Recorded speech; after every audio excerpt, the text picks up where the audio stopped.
మామిడి పళ్ళ రుచులే కాదు, కపిల్ వారి 30 సంవత్సరాల నాణ్యత మరియు నమ్మకం.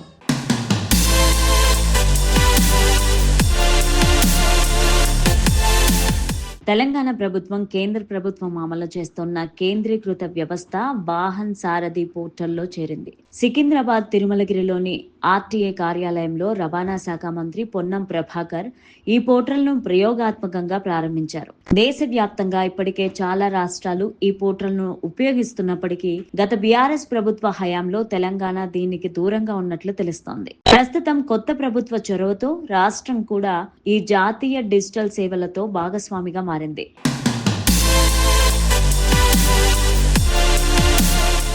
వాహన్ సారథి పోర్టల్లో డ్రైవింగ్ లైసెన్స్, వాహన రిజిస్ట్రేషన్ వంటి సేవలు ఇకపైన మరింత సులభతరంగా, పారదర్శకంగా మారనున్నాయి. ఈ పోర్టల్ ద్వారా పర్మిట్లు, road tax, driving school license వంటి అనేక సేవలు ఒకే చోట లభించనున్నాయి.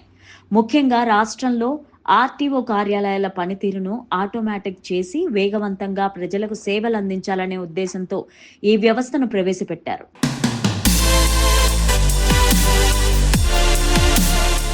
ఈ పోర్టల్లో కేంద్ర ప్రభుత్వం ఆధ్వర్యంలోని జాతీయ సమాచార కేంద్రం ద్వారా నిర్వహించబడుతుంది.